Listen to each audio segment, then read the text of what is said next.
Et bah salut à tous, aujourd'hui on va voir quelque chose de très important, c'est comment bien tenir vos baguettes. Je vois beaucoup de débutants, voire même certains batteurs confirmés, mal tenir leurs baguettes et ça va conditionner énormément de choses dans votre apprentissage. Il faut savoir que bien tenir ses baguettes, c'est pas juste les mettre dans ses mains, c'est pas mal de petits détails qui, mis bout à bout, vont vous donner une aisance sur la batterie qui est vraiment absolument pas négligeable. Bien tenir ses baguettes, c'est aussi ne pas se blesser, aussi pouvoir progresser beaucoup plus rapidement parce qu'il y a énormément de choses, notamment quand on va travailler la vitesse, qui vont dépendre de la tenue de votre baguette. Quand on est sur des tempos assez élevés, ce qui va faire la différence, ça va être vraiment la technique et à la base de la base, la tenue de votre baguette. C'est ça qui va conditionner tout le reste. En plus de vous faciliter la vie, ça va également vous permettre de sonner mieux, c'est-à-dire d'avoir un meilleur son. De gérer vos dynamiques, par exemple, avoir des coups forts et des coups moins forts. Un petit exemple. Voilà, tout ça, ça va être de la tenue de baguette. On va faire le test du rebond, c'est-à-dire trouver l'endroit sur la baguette le plus optimal pour avoir le maximum de rebond avec le minimum d'effort. On cherche le maximum de résultats avec le minimum d'engagement physique. Donc pour ça, on va faire un test très simple. On va prendre la baguette et on va la laisser tomber sur le pad et on va voir un petit peu comment ça réagit. Je vais prendre la baguette quasiment au bout pour que vous voyez le résultat. Donc on va la laisser tomber. Donc là, on voit il n'y a quasiment pas de rebond. On va prendre plus haut. C'est déjà un peu mieux, mais c'est pas tout à fait ça. On va redescendre un petit peu au niveau du premier tiers ici. Vous avez vu, il y a beaucoup plus de rebond. Ça va être l'endroit le plus optimal. Donc sur certaines baguettes, notamment les Vic First, on va avoir un petit drapeau américain ici et c'est tout simplement à partir de cet endroit-là. Ici, vous avez vu, j'ai un petit drapeau, je ne sais pas si on le verra à la caméra, c'est à partir de cet endroit-là. Si vous voulez vous souvenir, vous pouvez mettre un petit trait au stylo autour de votre baguette, c'est ce que je conseille aux débutants. Donc quand on a trouvé ça, on a notre point de rebond le plus optimal. Je vous ai fait un petit schéma ici. Vous pouvez retrouver ce schéma dans le petit guide que j'ai fait pour débuter en toute sérénité à la batterie, qui va vous donner toutes les bonnes habitudes à prendre, quelle batterie choisir, comment tenir vos baguettes, comment lire une partition et les premiers rythmiques pour débutants. Vous avez un petit condensé de tout ce qu'il faut savoir pour débuter convenablement. Je vous invite fortement à le télécharger si ça vous intéresse. Et même si vous n'êtes pas débutant, des fois ça fait toujours du bien de revoir les bases. Donc n'hésitez pas, c'est en description, vous pouvez le télécharger gratuitement.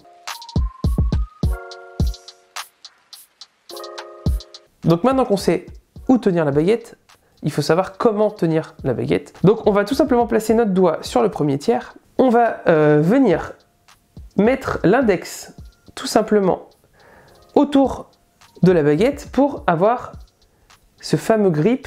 Mais c'est pas fini. On va mettre les doigts autour de la baguette. On va faire la même chose avec la main gauche. Et quand on les a, on va venir poser les baguettes, tourner les poignets parallèles au sol. Et c'est là où on va utiliser, attention, le poignet et pas le bras. On va venir lever les poignets et frapper. On n'ouvre pas pour l'instant ici. Les doigts servent à maîtriser la baguette et le rebond. Très important, on ne fait pas ça. On fait ça. Et pour bien positionner ses bras, on va se mettre droit. Je vais me mettre un peu plus en face de vous, vous allez voir. On laisse tomber les épaules. On relève les avant-bras, on laisse tomber un petit peu les poignets devant et on va venir. Faites attention à ne pas faire ça. Vous allez engager des muscles au niveau des épaules et en dessous les bras et ça va vous fatiguer pour rien. Vous allez tout simplement perdre en efficacité et ça ne va pas du tout vous donner de bonnes habitudes. Donc, on laisse tomber les bras, les coudes légèrement décollés, les poignets qui tombent légèrement et on va venir travailler tout simplement les poignets. C'est très important de remonter les poignets et pas de faire ça. Parce que déjà, vous allez vous faire mal. Et en plus de ça, bah, ça va être dégueulasse. C'est pas comme ça que ça sonne. Il faut que vous remontiez après avoir frappé. Tout en laissant les poignets fermés. Pourquoi les poignets fermés? Parce que ça va vous faire travailler l'amplitude de mouvement et la souplesse de vos poignets. Ça, c'est au début. Il faudra travailler les deux mains parce que votre main faible, qui peut être pour moi par exemple la main gauche, va conditionner la vitesse à laquelle vous allez pouvoir jouer. Si votre main gauche est très faible, vous n'allez pas pouvoir avancer plus vite. Il faut toujours travailler sa main gauche, ou en tout cas sa main faible. Donc on travaille de manière consciente et on essaye de frapper au centre en ayant le meilleur geste des deux mains.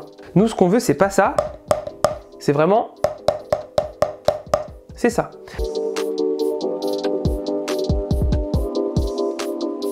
Donc pour travailler ce truc-là, un petit exercice très simple, ça va être des roulements. Donc les roulements, ça fait partie des rudiments.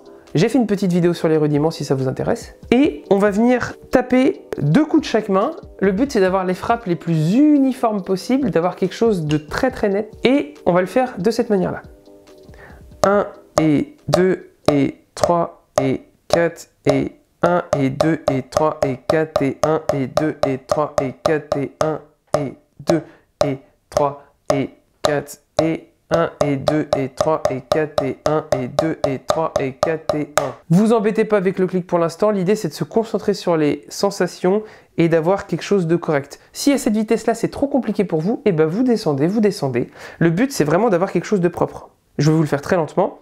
1 et 2 et 3 et 4 et 1 et 2 et 3 et 4 et 1 et 2 et 3 et 4 et 1. Si vous avez du mal encore à cette vitesse-là, et ben vous embêtez pas sur les coups rapides. Et vous vous déplacez sur la batterie. Des coups sur les caisses claires, sur les tomes, etc. Le but c'est d'avoir quelque chose de propre. Et petit à petit, vous allez voir, vous allez avoir une meilleure aisance et vous allez pouvoir progresser plus rapidement. Quand vous allez arriver à des vitesses un petit peu plus élevées, c'est là où on va travailler la prise dite américaine, où là on va travailler un petit peu plus l'ouverture des poignets. Donc je me remets de côté, vous allez voir. On va venir travailler l'ouverture ici des doigts, mais cette ouverture va se faire de manière très progressive. C'est hors de question de voir ça, c'est dégueulasse et vous allez avoir aucun contrôle, vous avez le sentiment d'aller vite, je vois beaucoup d'élèves faire ça, mais en fait ça n'a aucun sens, vous allez avoir très peu de contrôle, donc vous maîtrisez rien, ça n'a pas du tout d'intérêt. Vous allez observer mes poignets, vous allez voir que je vais ouvrir légèrement pour avoir un petit peu plus de retour de baguette et ça va me permettre de contrôler mes doubles coups.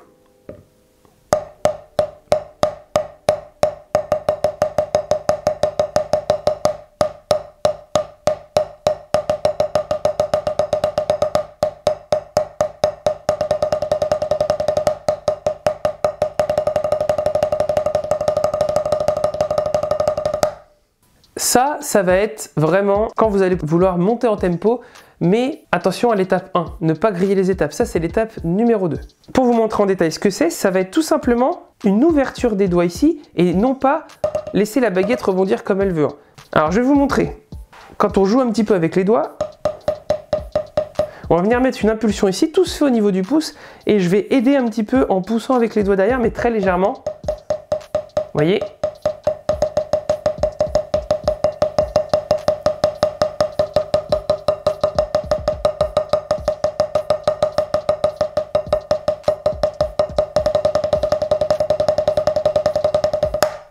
Là, je maîtrise tous mes coups, je fais toujours 2 coups. Même si j'ouvre un petit peu, je fais 2 coups avec les poignets, c'est très important. L'idée, ça va être de mixer un petit peu ces différentes techniques. Moi, attention, ce que je vous recommande, c'est de d'abord travailler la technique numéro 1, c'est-à-dire la prise allemande fermée, quelque chose d'assez droit, mais vous allez voir que ça va vous aider petit à petit à vraiment travailler votre souplesse. Et ensuite, quand vous allez dépasser une certaine vitesse, vous allez voir que vous allez être bloqué et là, ça vaut le coup d'ouvrir les mains. Le but, ça va être de retarder le plus possible l'ouverture des mains et petit à petit, de pouvoir développer comme ça votre qualité de tenue de baguette. En gros, il faut que tous vos coups soient compréhensibles. Il faut toujours qu'on entende bien 2 coups. Donc voilà pour la petite méthode. Si je résume bien, on tient la baguette sur le premier tiers, on place le pouce et l'index de façon à ce qu'il fasse un grip, on les pose au centre de la caisse claire, on met les poignets direction le sol et on va venir jouer avec les poignets et non pas avec les bras. Et pour les tempos rapides, on peut se permettre d'ouvrir un tout petit peu ici, en soutenant la baguette avec les doigts et non pas en la laissant partir. Vous allez pouvoir télécharger l'exercice en description. Si la vidéo vous a plu, vous pouvez partager, vous abonner, mettre un petit commentaire, c'est toujours cool. Si vous souhaitez me soutenir, j'ai créé un lien Utip pour m'aider à financer la chaîne, qui me permet d'acheter du matériel pour pouvoir développer le podcast, développer la vidéo et tout ce qui tourne autour de la chaîne. J'ai également l'épisode 3 du podcast qui est sorti, que vous pouvez aller écouter, qui sera aussi en description. N'hésitez pas à télécharger la partition et le petit guide disponible aussi. Si vous avez des questions, ça se passe en commentaire. Merci d'avoir regardé, à bientôt pour une nouvelle vidéo. Ciao ciao.